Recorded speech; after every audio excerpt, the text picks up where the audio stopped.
Good morning, this is the Eager Beaver Show. You are listening to a True North Eager Beaver Media Podcast.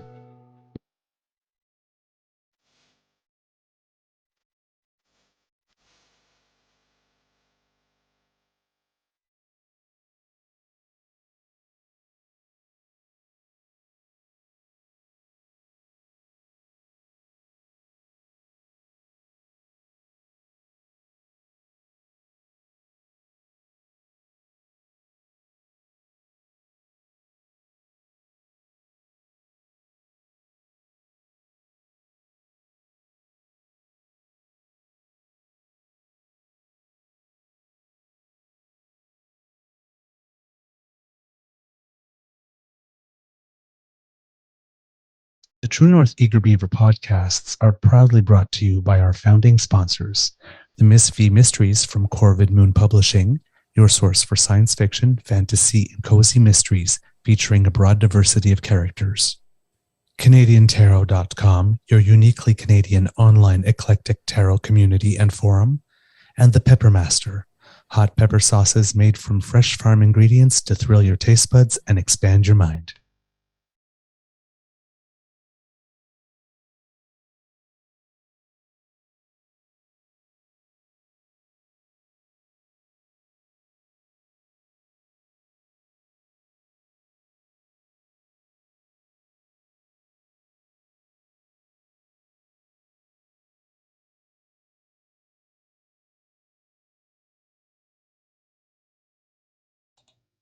Well, good morning and hello, kids, and welcome to season 3.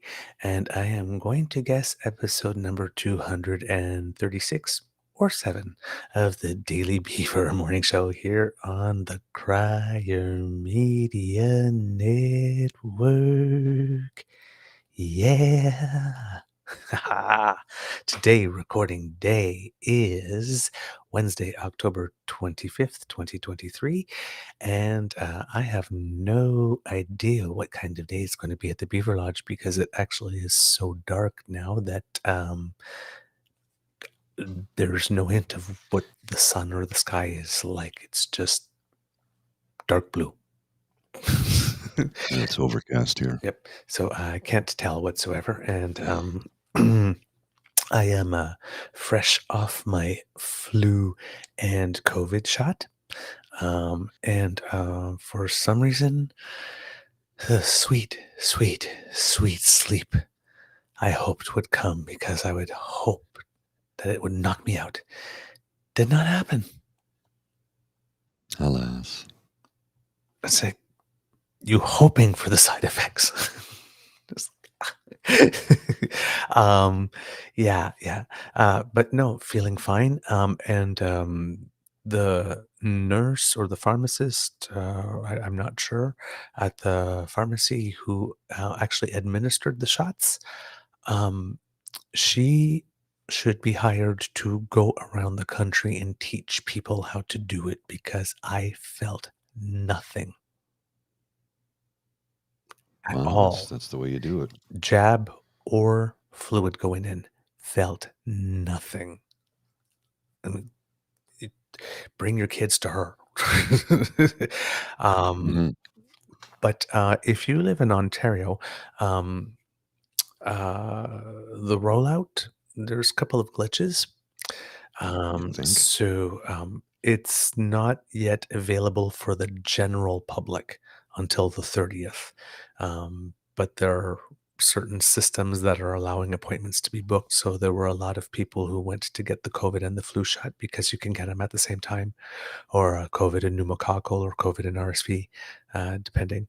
But that were leaving with only their flu shot and having to come. Well, I've been waiting weeks just to get my appointment. I've registered and set everything up with the pharmacy, and I'm just waiting for them to call me to tell me, okay, you can come in on such and such a date. Nothing. It's been a couple of weeks, so oh well. Yeah. So, I mean, it's, seniors and, identified risk groups and stuff like that, still until about the 30th.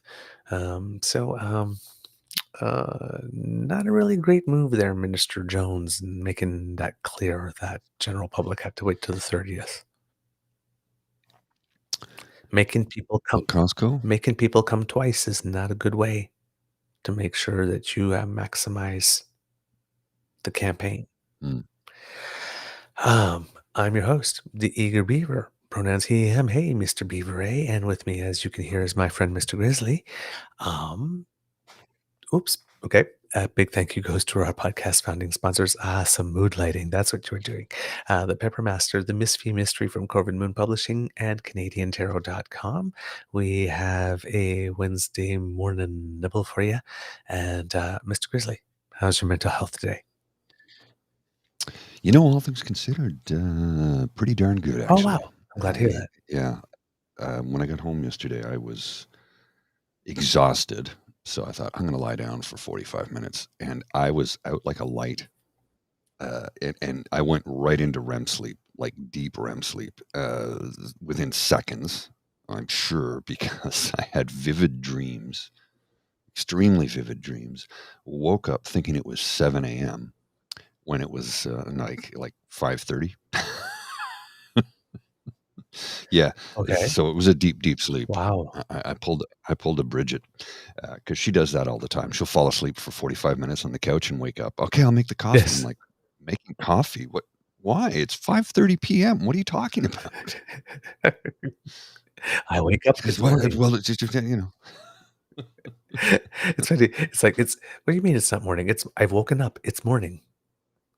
No, it's not. It's not. Yeah, I know. And other way around, when I was a teenager and a young man, it was like it's not the end of today until I fall asleep.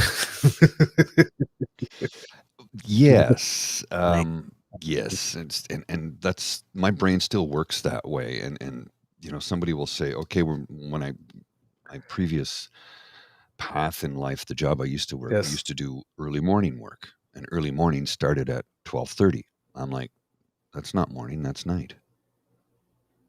Morning to me is 6 a.m. And he's like, what are you talking about? Midnight is 11:59 p.m. is late night. 12 a.m. is early morning. I'm like, Not when you're a you know DJ. what? You are technically correct, but as a DJ, I'd finish at 2 or 3 in the morning and then go get something to eat and then get to bed at 6. So yeah, at 12 midnight is not, I know it is technically early morning, but the way my brain Party's works, just getting started. yeah. So we'd, okay, well, I'll meet you there at 12 a.m. on Monday. I'm like, okay, be specific. Is that Sunday night, 11:59 p.m. and then 12 a.m. Monday? Yes. Okay, it's good, because if you don't specify that, I will show up Monday evening Yep. at 11:59 p.m. It'll be 12 a.m. Tuesday. So you have to tell me Sunday at midnight. Okay. Not Saturday, but Sunday.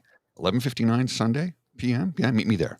So we got into the habit of saying 11:59 p.m. so I would know what day it was, because it's just, and I said, "Look, guys, it's just the way my brain works. I have a mental block on it. I cannot change it.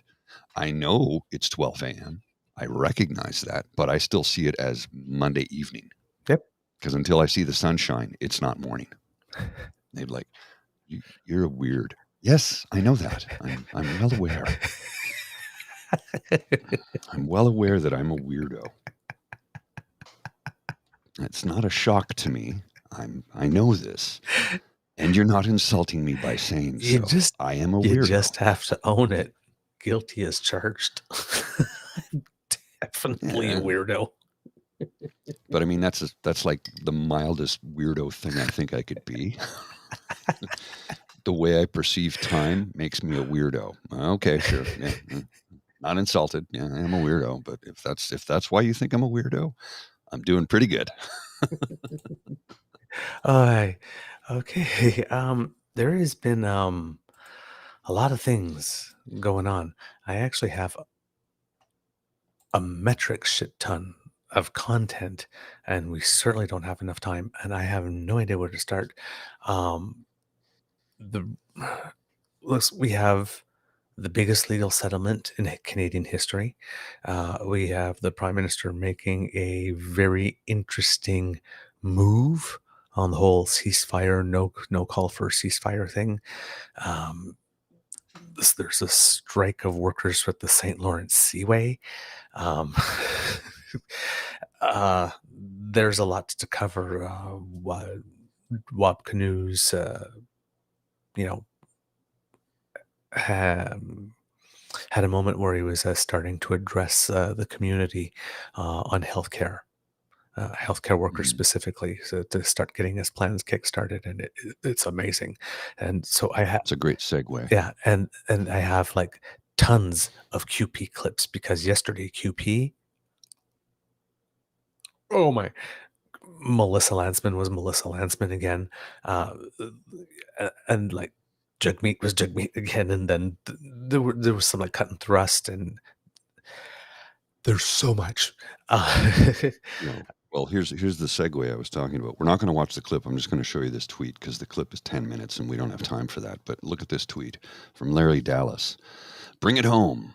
Bring home polio, COVID, HPV, the flu, AIDS, etc. Now I know what PP means by bring it home. Pierre Poilievre speaks on bill to ban future vaccine mandates. Jesus Christ almighty. He really... Lord help me. No, but here's the thing. If he's... There are people with him right now, right? If we say that this is the kicking the tires phase, right? Mm-hmm. And he's doing that whole makeover, fakeover thing that they spent $3 million on. They could have spent 30 and it wouldn't make a difference because he just can't repress that. And he's been on the scene for 20 years. Now, of course, there's 45% of Canadians who said that they didn't really know who he was. So I'm guessing he's trying to appeal to that. But I mean, if you've seen him for a while and you've been watching him, you know who he is. He hasn't changed one bit. He is the same person he was 20 years ago. Right? Yep. Nothing's changed. There's been no evolution whatsoever. I mean, what do you... That's all you can expect. Mm-hmm. That's literally all you can expect. But all the people that were sort of looking, maybe he's there, those people could be frustrated with the economic situation, but they're not idiots who would say, you know what, I would like better housing and I would like better food prices, but if that means, but I'm not willing to sacrifice basic fundamental public health that we all know works in order to get it. This is my stop. Ding, ding. Right.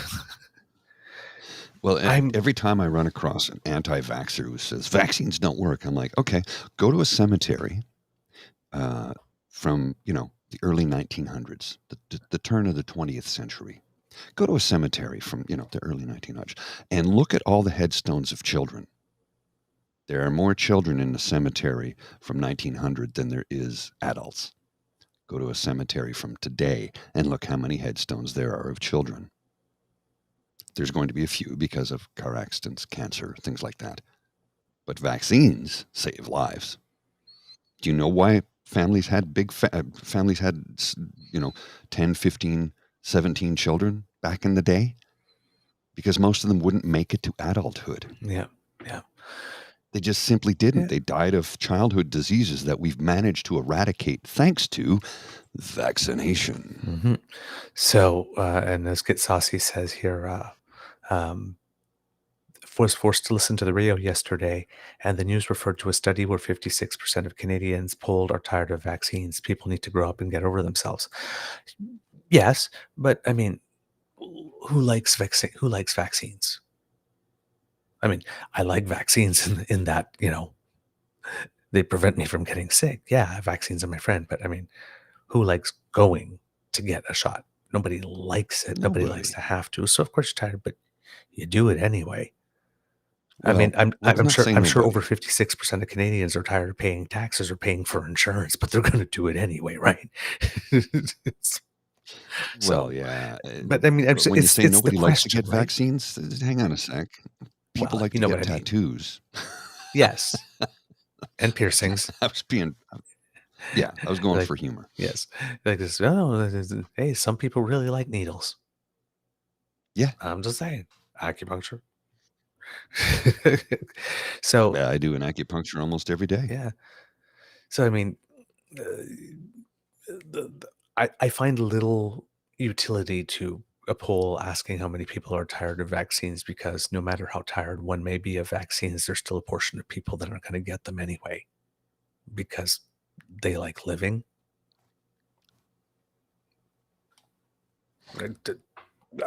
So,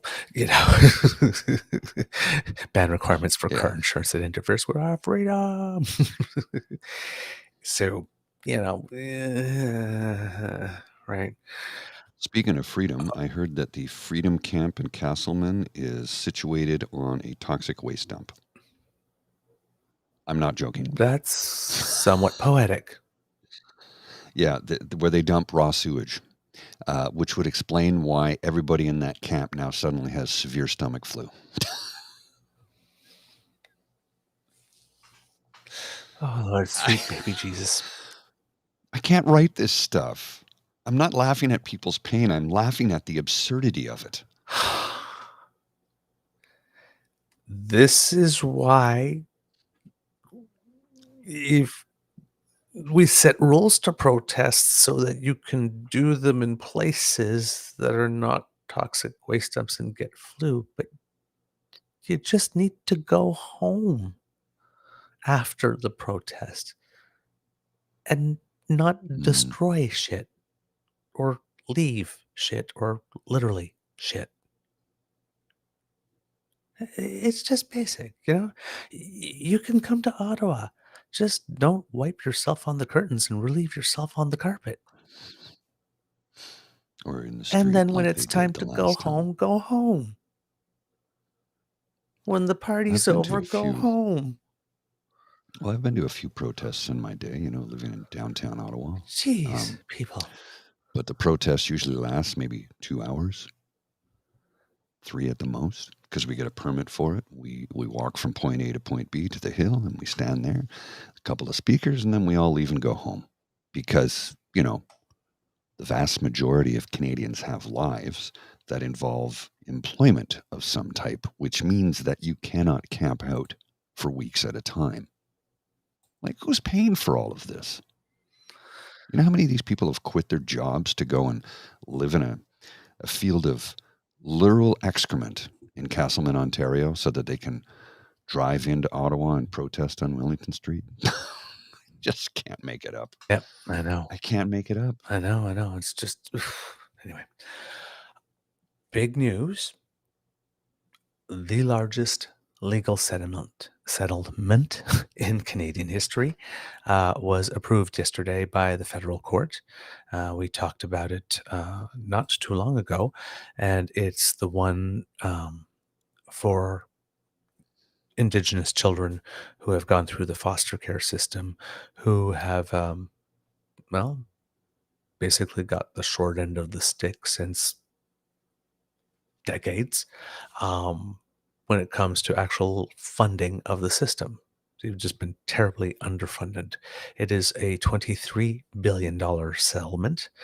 And Minister Patty Hajdu, who's the Minister of Indigenous Service, says, "We often look to the federal government as the controlling partner in these types of arrangements, but actually the compensation is designed to be controlled and delivered by Indigenous people. Our job is to make sure the money is there, which it is, and to work with the parties to ensure that they have the tools they need in the delivery of the compensation. But I think the time has come for all of us to question how we conceptualize the federal government as having control over Indigenous peoples and really turn that on its head. This is about Indigenous people having control over a process that's long overdue." Um, and then she's given an interview, and I don't know if we're ready, but I'd like to play this clip for everyone. With Yeah, I have it. I'll bring it up in just a second. It was just, okay, what are now in FC versus the 60 scoop? I don't know what FC is, Hugh. More Federal FN court, and I'm my guessing. First Nations. Yes. Yeah. Okay. On the Okay. 70 scoop. All right. Let's have a look at this video clip, shall we? Let me just migrate us to there, and here we go. Been calling for a very long time.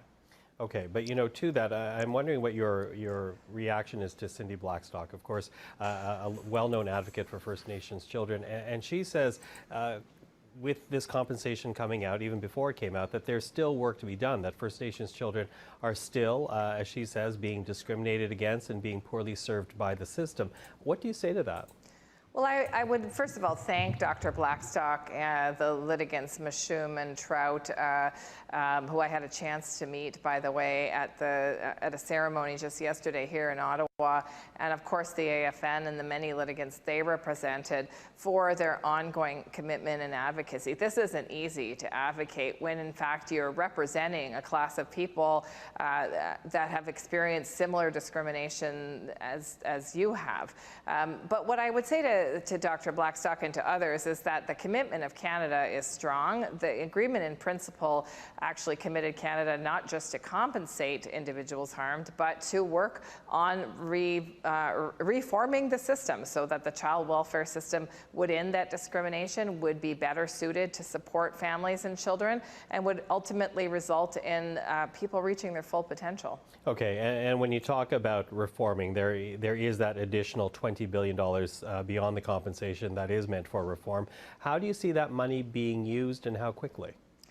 Well, that additional $20 billion, as you rightly point out, is part of the agreement in principle that was struck almost 2 years ago. And that $20 billion, that additional $20 billion, it is the foundation of the work that we're doing with the parties to transform a system that has long been rooted in systemic discrimination. So it's looking at everything from how money is apportioned to how we can increase self-determination and for Indigenous peoples to really manage their own affairs in terms of child and family and children's services. That work, by the way, we didn't wait for this reform to happen. The Government of Canada, as you know, a number of years ago passed C-92, which is about reforming child and family services and restoring control to First Nations. There's about 10 of these coordination agreements across the country now with long-term funding. But this is really a reflection of how all of the department's work needs to be adjusted and transformed so it's more rapid, it's more equitable, and it certainly has a better lens of self-determination. Will any of that go towards the Jordan Principles cases? Because now that this settlement has approved, there will in all likelihood be greater attention paid to those cases that are taking longer to settle than the 12 to 48 hours that the government is meant to have to process the claims? Certainly, look, the majority of Jordan's principal settlements are being processed very quickly, but you're right, there's still a backlog. And I hear about that from families in my own riding in Thunder Bay Superior North and from practitioners who are trying to access services. That is part of reforming the system, to make sure that the system is working in all of the aspects that it is expected to provide care for children and families in a way that's rapid, in a way that's trauma-informed, in a way that's Indigenous-led. And that's that hard work ahead of us. Dr. Blackstock is right to continue to press, as are the other Indigenous leaders in this space. Now, part of the settlement is also called. All right. Interesting tone from the federal government on that, and if they actually do proceed with that, that's a good step, because I did know about the $23 billion, but this is the first I had ever heard of the additional $20 billion to actually reform the system, that there's actually money behind it. So that makes me very, very happy, and hopefully it will be spent well. I don't have any doubt on the good faith of Minister Haidu. She does come from a community background. I believe she used to work with the women's shelters up in Thunder Bay, I believe, or North Bay. I mean, she comes from a, ask people let the people tell you what they need kind of a background. And so she's a good person for this. So I have no doubt on her good faith. Like I said, very exciting news, important news. And there's more that she had to say that I also found interesting in terms about lessons learned and other things, if you will, Mr. Grizzly. Unless you had something to comment about this bit. No, I'm just gonna watch, listen, and learn. Okay. Context of a class Whoops. action, I think, is really important. Well, you raise a human rights issue, and of course it was the Canadian Human Rights Tribunal, the first federal body that said Canada needs to compensate First Nations children who were put into care. The government fought that order, eventually lost, obviously, as we are here today. But what lessons do you hope Ottawa will take from this case? Well, I think that the number one lesson is, why is this number so big? The number is so big because the discrimination went on and on for years and decades, when there were advocates across the country calling for the government to stop discriminating against children and their families. So hopefully the lesson learned here is that when people are calling out with evidence and with reason and with common sense, asking for dignity and respect, that the government will listen and that we don't repeat this type of behavior again. So that is what you hope comes out today. But of course, this has been ongoing for years. There have been discussions, negotiations behind closed doors. Do you think that that at this point there are people in the federal government that do know that lesson and are hoping to run with that lesson? I think that's possible, but it doesn't really matter what people's intentions are inside the government. What we need to see is action. As you likely know, the human rights complaint remains ongoing. We don't yet have a long-term reform package to actually undo the discrimination and prevent it from recurring. So there's still a lot of work to do in the future. That shouldn't take away from today's big win for all of the victims in this case. This is monumental for them. I think it's a recognition of the harm that they've, but we have to keep moving forward, and we have to make sure that the discrimination ends. Now, the settlement also calls on the Prime Minister to apologize on behalf of Canada for the underfunding, the subsequent impacts that the underfunding created. There seems to be a debate on whether or not that apology should proceed right now. What's your thought on it? So from the Caring Society's perspective, I think the concern is that a public apology is not really the time now. The time now is not for a public apology. When someone apologizes, it's normally because they've done something that was wrong and they're not going to do it again. We're not at a place yet, Michael, where the discrimination against First Nations children and their family has come to an end. I don't think that that should take away, though, from the invitation for the Prime Minister to personally apologize to every single representative plaintiff in this action. I think those folks are likely entitled to his time and his attention. But to publicly apologize for the discrimination in this case is tricky to do right now when there are children today who are still experiencing that very same discrimination. So $23 billion set aside for the compensation, an additional $20 billion earmarked to address ongoing issues within child family welfare services. What do you hope happens with that money? Where would you like this to go? I think from the Caring Society's perspective, that money has to be directed at evidence-informed solutions to the continued overrepresentation of First Nations children in the child welfare system, as well as ensuring that children under Jordan's principle receive the services, products, and supports that they deserve, that they're entitled to, and that they need. And we know that those problems are not yet fixed, and they can't just be fixed with money. The government has to make a real commitment to restructuring the Child Welfare Services Program, as well as ensuring that Jordan's principle, as a legal principle, is implemented in a way that respects the rights of children. So money is important, but actually the structure is very important. And that's really where the parties have to continue their ongoing discussions and their ongoing work. Sarah Clark, always appreciate the time and the insight. Thank you for tonight. Thanks, Michael.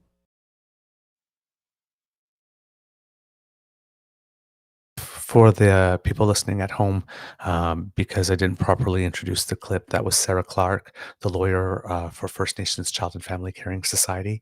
They were a co-complainant in the case, because the way I presented it, it was like it was Minister Haidu intervening a second time and adding more, which was not the case. But yeah, these are the right words. And Indeed.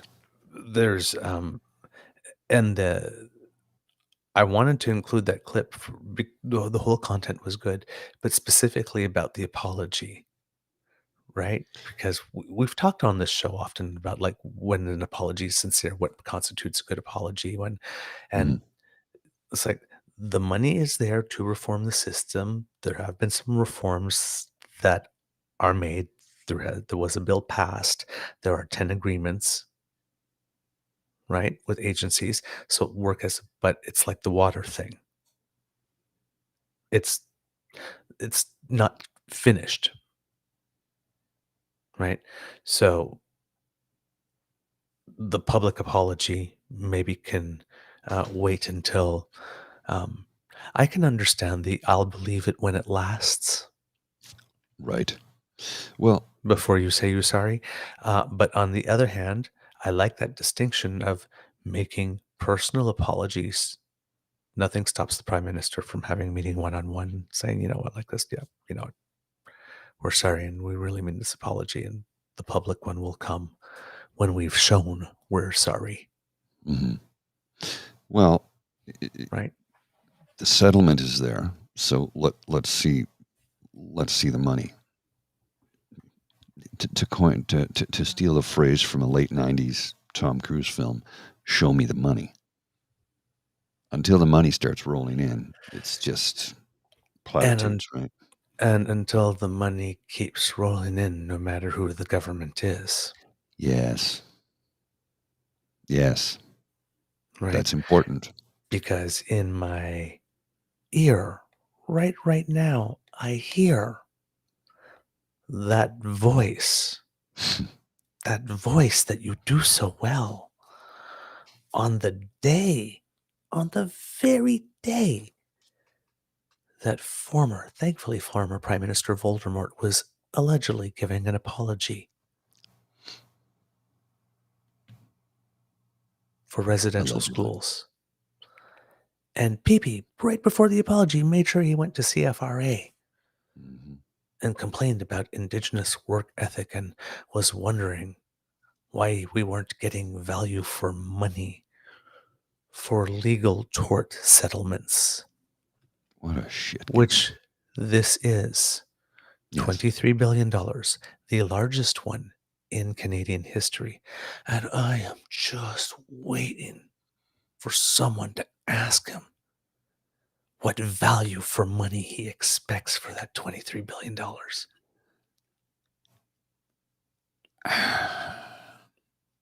I'm not going to go off on an angry ranting tangent this morning. I've chosen not to, but I really have that in me to do it today. But I'm not going to. I've chosen not to. I'm in a very happy, good place this morning, so I'm not going to let the little cockwomble shit gibbon skin tag mess up my morning or my day. But let's face it, you know damn well he's going to pull a stunt like that. Where's our value for money? Excuse me. It's a legal settlement. There's no ROI on this. None. Exactly. Now it's 20. The ROI is learning not to do the effing crap again. There you go. Right? Did you learn from your mistakes? Yes, I did. Trust me, I did. I will not do it again. Trust me, there will be no other reason for henceforth on this file for us to pay another $23 billion. I promise I have learned. Well, that's the ROI. Let's ask the question, the important question. Have you learned from your mistakes? No? Okay. Well, then here's what we're going to do. We're going to sue you into absolute oblivion. Because that's the only thing these Reform Party people understand is money. Follow the lead. Every single time, just take them to court and sue them into oblivion. Take all of their money. Don't get mad. Get everything. Take all of it. Take every last penny. Because they will not stop lying, spreading mis and disinformation, and absolute bovine scatology. They will not stop doing that until you take all their money. They need to be punished for their lies. And washing their mouth out with soap ain't going to do it. And that's why I keep on wanting the NDP to make the case that they don't deserve to even be the opposition, because maybe if they spent 2 or 3 terms in 3rd place or lower, where the NDP usually is, maybe they would frickin' smarten up. Hmm. Well, I don't know if you noticed on some of the shorts I posted yesterday. I put them all together and then I post them a group of 5 at a time, and then I schedule when they get released. And the ones where Skippy's speaking, they get the most interaction, but they also get the most comments of, here's our next prime minister. Can't wait. And I'm like, Trudeau has to go. Well, okay, make sure you vote in the next election. Thanks for watching. Remember to like, share, and subscribe. There's our next prime minister. Okay, if he lasts for the next 2 years, when the next federal election in October of 2025, remember to like, share, and subscribe. Like, it's 2 years away, man. He won't be around. He won't be around. I'm telling you, he'll be gone. I hope so. I hope so. It We'll was, do our best to make sure by spreading the information of his misinformation. yeah, absolutely. But it was, all these threads at some point are going to have to intersect, right? I mean, you have the Doug Ford stuff going on one end, and you have all the crap that Andrew Scheer did, because don't let those dimples fool you, people. Yeah. There's a reason he was rejected by the entire country. And unlike Aaron, and unlike what was her name? Enemy Paul, and unlike that, he didn't go away. He's still there. Yeah. That is odd. That is odd. At some point, all of these things are going to have to intersect, and it just seems that the guy that nobody's talking about yet, and I know this sounds like conspiracy theory-ish when we're talking about it in the way that we are, but I mean, it's just so wild. But this Mike Roman guy, it's like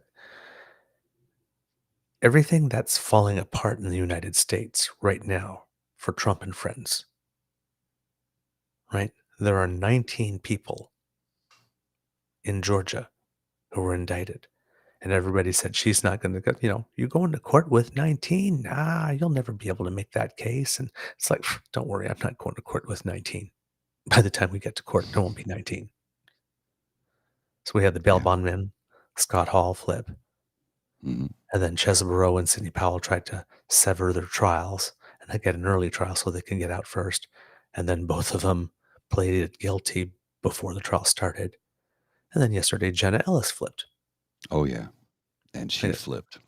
Oh, and boy, did she flip. She like really flipped. And not only did she flip, but, she's thrown Rudy Giuliani completely under the bus. And while she was there, while she was doing that, she actually confessed to other crimes. So all those things that we're guilty of doing in Georgia, like we kind of done that in Arizona, Michigan, and Pennsylvania too. So I'm guessing that there will be state trials in those 3 states there. And they're all getting probation. But, well, there's the federal trial with Jack Smith, and now all of a sudden, he's made it very streamlined, but there is such thing as superseding indictments.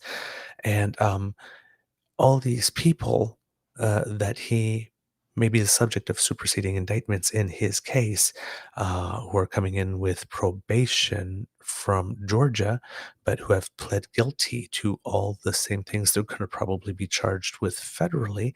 Well, he doesn't have to give them anything because, he has their previous guilty plea. Mm. So that's probably where the sentences are going to happen, because right now it's just probation, maybe some community services, a service, a fine, a letter of apology, and you have to testify. But he's being handed all these people who've flipped and have given guilty pleas. He's just being handed them.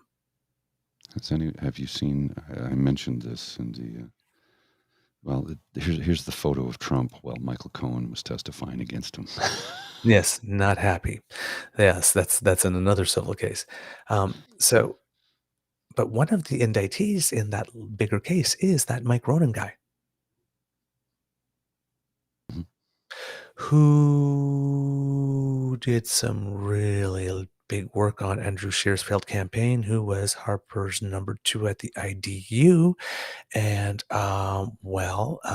there were sort of convoy type protest things in the Netherlands and in France and a couple of other countries. And, gee, I wonder if it's possible if he might have been coordinating all of those somehow. Mm. When Dave Wallace and friends say that Doug and PP are FUCKED, all the people, the Trump people flipping. Mhm. Yeah, It's just a matter of time. It's just a matter of time. Dean had a good little clip, I think, yesterday morning about it. I wish I had it with me, and I don't think we have time for both of them for the next thing I wanted to show. But maybe maybe in the Easter egg if I can find it. But the way that he laid it out, it was sort of like I heard it, and it was like click, click, click, click, click. Mm-hmm. Everything It's connects. and when I said the common thread is this Mike Roman guy. Oh yeah, and he's about to roll. He's about to roll. Let's see what happens. Grab your popcorn. Did you see this from Donald Trump's Truth Social? I'll have you read this in your Donald Trump voice, sir, because you do it so well. Michael Cohen was a complete and total disaster in the Biden-inspired trial today. Lie after lie and getting caught each time. My great assets are worth more than is on my financial statements, and it's not even close. The rigged trial doesn't even give me the right to a jury, but the people are watching and they're seeing what is going on here. A miscarriage of justice. The statute being used for this case gives me no rights and has never been used for this before, but the facts are all on my side. Witch hunt. So more garbage from Trump, but I like how he ends that, witch hunt, which would indicate that he is a witch. So if he's a witch, that would make him trans because witches are female and warlocks are male. Because every time So Trump is trans. So I know we have people who identify as witches with the Yes. show. So I'm always hesitant to make the joke, but it's like every time he says witch hunt, it's like I just keep on thinking of Baby Jane. But you are a witch, Blanche. You are. Well, and let's take the context of it, right? He's going back to the Salem witch trials is what he's talking about. Yes, throw him in the water. It's a universal term floats. now. Oh, it's a universal term now. When did that change? I didn't know. Yeah. I didn't know it's no longer gendered. No, it's no longer gendered. Oh, I did not know that. Okay, so see, TIL today. I learned that in a play actually. A few years ago, there was a play done called Coven, and they were looking for somebody to play the head witch, and they didn't find someone. And then my friend called me and said, "Well, it's like I need someone who can move and do things with their body and stuff like this. And I know you have a dance background. Could you do it?" And the name of the witch I think was Rhiannon Elda, and it's sort of like. Really? And it says, yeah. And it's like witches are gender neutral anyway. It doesn't matter. So it's like, okay. I guess the costume was amazing. By the way. See, I didn't know this. So sorry if I offended anybody. I had forgotten too. It wasn't until Saucy mentioned it. It's like, yeah, that's true. Right? Because I played one. Yeah. Yeah. Darn, I was really going for I was trying to hit him hard with that one too, Almost. Okay. There's failed. One thing here. I feel shame. We're going to put the cone of shame on you, right? No. I'm talking about the scene from Up, isn't it? No, sir. The scene from Slapshot. The very beginning. Oh. Hooking is law, cross-checking is law, and you go to a box for 2 minutes and you think about it, and you feel shame. Then they set you free. If you're a man of a certain age, you know that movie. If you're a Canadian male of a certain age, you know that movie. Yes. And I was thinking of up. I do not like the cone of shame. Yes, I get it. And it's not where I was going there. All right. Do we have the next clip? We have the next clip. Just a Kit Hughes says my here. wood shoot has spandex tights.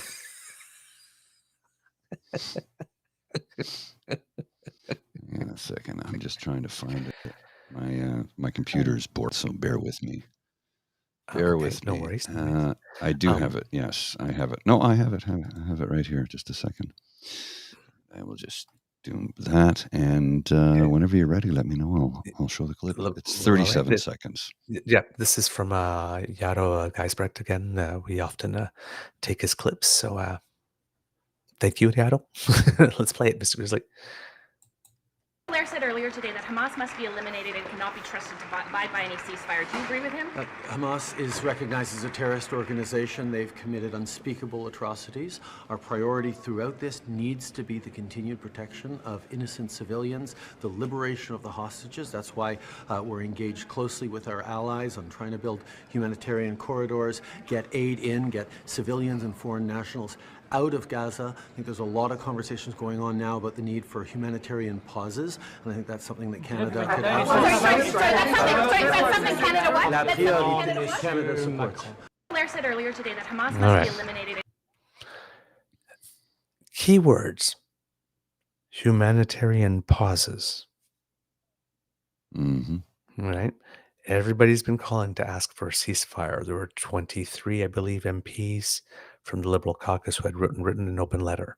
And some person, I can't remember which pundit it is, but made the point of pointing out that the difference between those 23 MPs and Sarah Jama is that 23 MPs across party lines, respectful open letter, stating their case, making a request, as opposed to going your own way. A lot of people didn't like the response, by the way, from the Ontario NDP, and I heard reports that there was some vandalism at the office of Merritt Stiles in retaliation, which is not cool. But remember when I said a couple of days ago when I was talking about the realpolitik of the situation, and I was saying that people that don't have access can't have influence? The Prime Minister said, we have to have a ceasefire so that we can let humanitarian aid in. Maybe to have some extra time to negotiate the hostages and get foreign nationals out. Israel would have sent them pounding sand. And we know that this is the case because just yesterday at the United Nations, Secretary General Antonio Guterres basically made a statement, and it wasn't how can I say? See, I try to keep on saying that it wasn't particularly tough on them, but I mean, if you're coming from the perspective of, again, we've just had another pogrom, and Hamas is a group that's already said that we should not have the right to exist and has pledged to exterminate us. How reasonable do you want us to be? But people are still asking them to be reasonable, right? Yeah. To still be humane. So he goes, the Secretary General Antonio Guterres said that there has been clear violations of international humanitarian law in Gaza. And during his address, he said, but affecting civilians can never mean using them as human shields. And he said, protecting civilians does not mean ordering more than 1 million people to evacuate to the source where there is no shelter, no food, no water, no medicine, and no fuel, and then continue to bomb that source itself. Israeli officials responded immediately to his remarks, And this was the UN ambassador, Gilad Erdan. This will be the darkest hour of United Nations under you, Mr. Secretary, and demanded his resignation. And demanded his resignation because Antonio Guterres said, it is important to also recognize the attacks by Hamas did not happen in a vacuum. The Palestinian people have been subjected to 56 years of suffocating occupation, but the grievances of the Palestinian people cannot justify the appalling attacks by Hamas, and those opposing attacks cannot justify the collective punishment of the Palestinian people. And then Israel's ambassador to the UN said that Israel won't be issuing a visa to the head of the UN's Humanitarian Affairs, Martin Griffiths. And the ambassador has also said that it's time to teach the United Nations a lesson. Wow. So, yes, and when we add that to talk of human animals and can we get our foreign nationals out of Gaza, their lives are secondary at best. Very much so. That type of talk. There's a reason the world is worried. There is an attitude that seems to be, listen, we are going to do what it is that we are going to do, and we are going to do it in the way that we are going to do it, and we are going to put an end to this once and for all. And whatever we do, do not question us, do not oppose us, and do not criticize us, because we will teach you a lesson too. Yeah.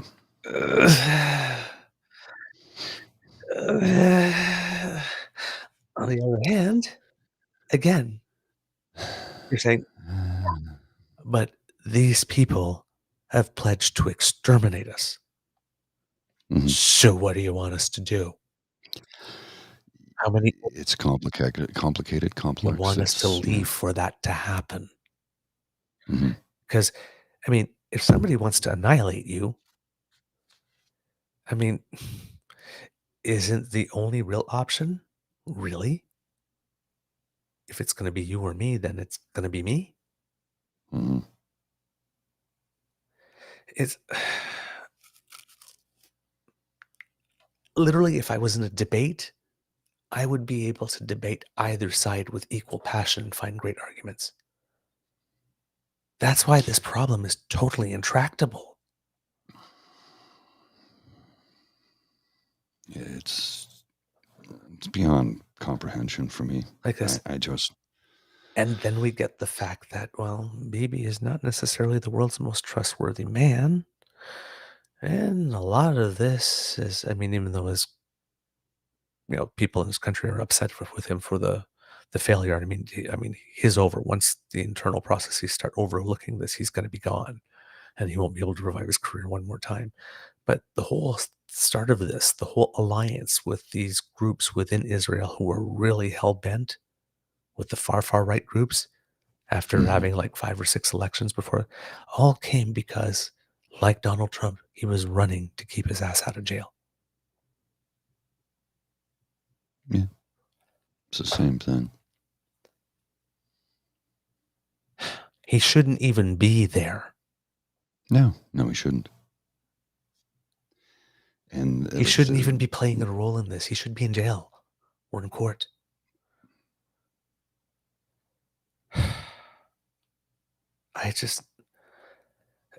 So when these are the cards on the table, who do you trust? Whose word do you take? Right? I mean, and in here, you got the conservative government again trying to paint the government as being anti-Semitic. Again, you had Melissa Landsman rise in the House and again trade on her faith. And it's just asking a question to the leader of the NDP in the House of Commons, which you can't do. So actually breaking parliamentary decorum, actually Greg Fergus Speaker of the House had to get up and say, unless somebody from the government wants to answer that question, we'll move on. Because the questions are asked of the government, not of other parties. Right. And in that question period, also, Pierre Poliver was sort of saying, oh, well, gee, the rise of the PQ in Quebec. Well, gee, when we were in place, we had things were so good with Quebec that we stamped down separatism like this, and now it's rising again thanks to 8 years of Justin Trudeau. And it's like, and you had the leader of the Bloc Québécois stand up and says, "Well, I'm really happy to know that separatism's on the rise again thanks to the good word of the leader of the opposition." Thank you for pointing something out to me that we were not aware of. Appreciate that. It's like I could just see like Prime Minister going, "Oh yeah, go." It's like if the Conservatives and the Bloc Québécois want to fight each other in Quebec, the Prime Minister, I'm sure, is very happy to just let it happen and not interrupt. um, you know, by saying the words "humanitarian pause," it puts another frame on it that allows Israel to consider it, because Israel does have to take into consideration what loss of support it would have from the international community if all those foreign nationals didn't make it out of Gaza. And Hamas is being pretty smart by releasing those 2 Israeli ladies the other day. Right? They mentioned how, when they were the getting to there was rough. They were beaten and they were mistreated a bit, but once they got there, that they were kind and treated them well, and it seems that they had prepared because they had shampoo and feminine hygiene products for this. Well, they separated them from their husbands, so they were let free. But the lady that was released mentioned all that. They said, no, they were good to us, and they kept our minds busy by talking us about a variety of things. And so they let 2 Americans go on one day, they let 2 Israelis go on another day. And they're treating them well while they're there, even though they would like to annihilate the state. I mean, there's some really interesting PR going on Multiple levels of complexity too, when you think about it. Like this, but which the makes PR is something else. It makes it harder for Israel to say we're going in with the full ground war. Oh, but listen, they're releasing some hostages. Yeah, but they're only releasing foreign nationals. Oh, well, they released a couple of Israelis. Oh, look, they're not treating them badly while they're there, so we have some time. There's a lot of strategy going on there. But for all the claims from the Conservatives that the Prime Minister was so slow and, with the hospital thing. Well, at first, the news was that the hospital was hit. Now it seems that it really wasn't that much. There's more space around it. We took a couple of extra days. You know who else took a couple of extra days? France, the UK. Turns out we were the 3rd country to say, yes, we've done our own investigation. And considering that, again, the context is that the last time that there was something in that region, we had the United States telling us that there were weapons of mass destruction, and, well, there weren't. And that Joe Biden is going around and telling people don't make the same mistakes we made. Yeah, you know what? Taking 3 extra days and maybe doing our own independent analysis was probably not a dumb idea. You think? Isn't that what we did with George Bush and the Iraq invasion? Yep. Jean Chrétien said, no, we're not going in, because he looked at it and said, we don't have enough evidence to prove any of this. So. Yeah, but now that the whole world knows it, it's like, yeah, we're just going to take your word for it, United States again. No. As an independent nation, sober second thought is a good idea. Yeah, like this. But apparently this was anti-Semitism. Because we took the time to analyze the data. And because we denounced the attack, because we called it an attack, well, gee, why would Palestinians attack themselves?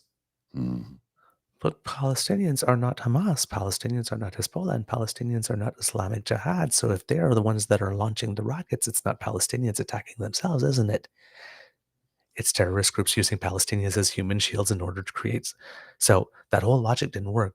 But they were saying, because we labeled it an attack, we must have assumed, we must be suggesting or inferring that Israel attacked the hospital, because why would Palestinians attack their own hospital?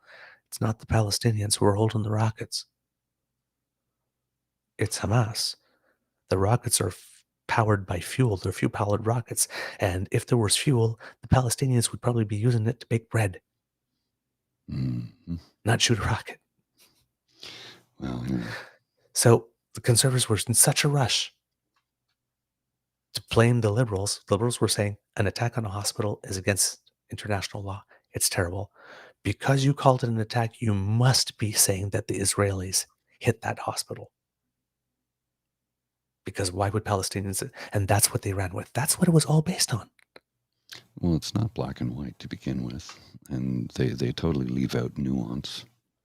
And they took a neutral statement and read into it, you must mean Israel because you used the word attack. No.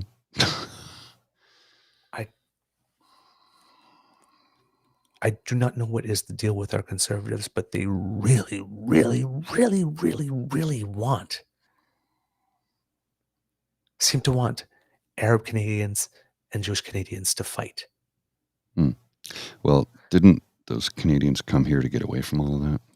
Yeah, so, but they seem to really want them to fight because they really want to make a group of Canadians believe that the current government of Canada is anti-Semitic. It's not the case. Come on, man. Didn't the current government of Canada come out to support Israel right away, saying they have the right to defend themselves?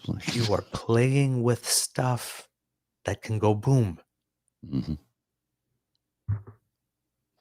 And what Melissa Landsman fails to realize is that the party that she is a member of, which is beyond me because she's not an idiot. No. She's not a stupid woman. No. But the party that she is a member of will toss her under the bus at the very first opportunity because, quite frankly, she's gay and Jewish. Those are two things that fly in the face of the Christian right-wing evangelical reform party that is currently in official opposition. Yeah. Because they're not conservatives. I just don't get it. I don't get it. I just don't get it. She doesn't seem to understand. She'll be thrown either she doesn't understand or she knows full well and will get a nice payoff. Or I don't get it. It doesn't make sense to me. I don't know. Or maybe she's so blind with and drunk with power she fails to realize that she will be the first one to get tossed. I don't know. I don't know. I know. It's. What was the line from the Tragically Hip? Even babies raised by wolves know exactly when they've been used. Right? I mean, geez, show yourself some self-respect, man. Love yourself. All right, Mr. Grizzly, do we have a show? We do indeed, sir. All right. Kids, that's the end of this episode of the Daily Beaver Morning Show. We hope that you love listening to us because we love listening to you. And Mr. Grizzly, I have to say that I got a bit of interesting news. It seems that a whole lot more kids are listening to us than we even believed. Oh, really? Yeah. We have interest from an advertiser, and I went to get some numbers, and we were very happy that our downloads were hitting like 2,000, close to 3,000 in a month. It seems 3,000 lately. Yeah. So we've got about 9,000 downloads for the last 3 months, which the people at the network tell us is very, very, very good.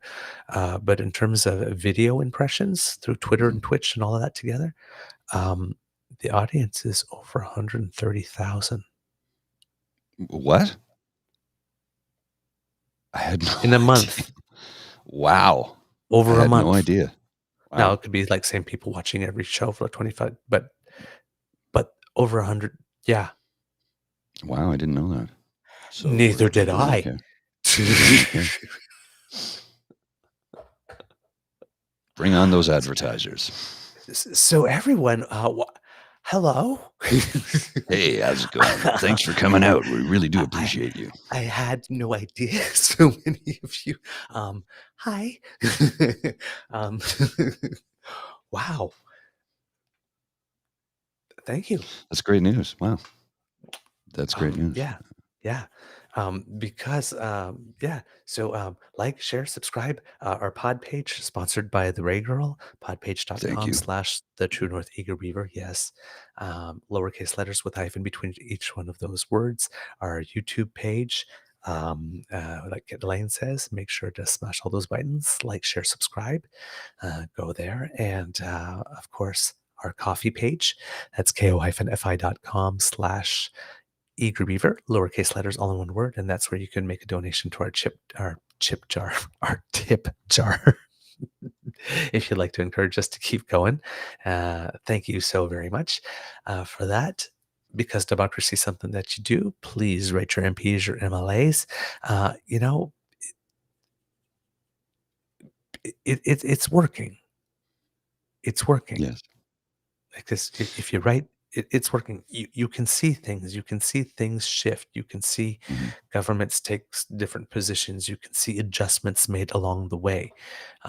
If you let it be known like this, it happens. You can see it happen. So please do. It's really worth your time. It's a good effort. Of course, donate to the Red Cross. From the Beaver Lodge, this is your Eager Beaver saying, until next time, dear kids, it can be a tough world out there, so please be kind and gentle with yourselves. Mr. Grizzly, some words of wisdom, please. I do, and they're delivered by, well, just have a look at this 10-second clip. Bad. You do that, you go to the box, that's by yourself, and you feel shame,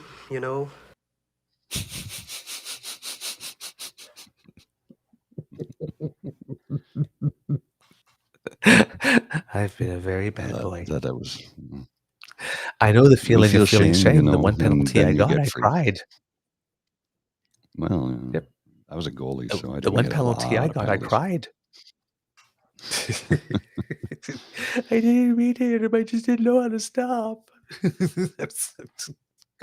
I think they might put that on my tombstone. I didn't mean to hit him. I just didn't know how to stop yet. All right, Mr. Grizzly, roll them credits, please.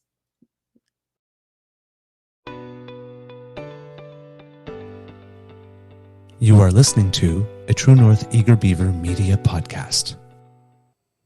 The True North Eager Beaver podcasts are proudly brought to you by our founding sponsors, the Miss V Mysteries from Corvid Moon Publishing, your source for science fiction, fantasy, and cozy mysteries featuring a broad diversity of characters.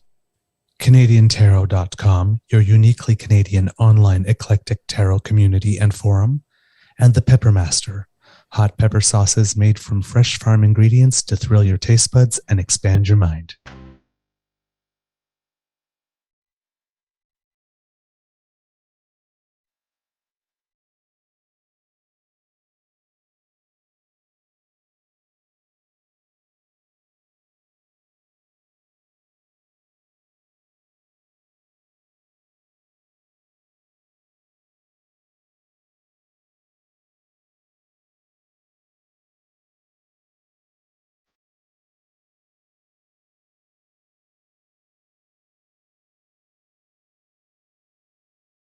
All right, kids, and just some good news from our Canadian athletes to send you on your way. 50 medals now for Team Canada at the Pan American Games. Catherine Sebov won the Saguenay tennis tournament in the Saguenay region, and she's now at a career high ranking. And Mike Weir finished fourth at a pretty important golf tournament on the seniors tour, and Stephen Ames finished 20th. So 2 top 20 performances for our golfers. Lots to be proud of. Oh, and by the way, the NHL reversed itself on the tape. Oh, really? Yes. So now they are allowing the rainbow tape or any other tape, camouflage tape or whatnot, for whatever causes. Nothing about jerseys yet. But okay, NHL, you made the right decision. And same thing. We had that thing with Major League Baseball at one point. They invited a gay group and then removed it and then invited them again. Allyship costs, right? So when you say you're going to be an ally, when you get the blowback in the first times, that's not the time to cower. You stay. Yeah, deal with it. All right? Lesson Be learned. a man. Do the right thing. Yes. We'll forgive you this time, but next time, don't abandon us, or else, we're going to think you're not really serious about this. All right. Have a nice day. See ya.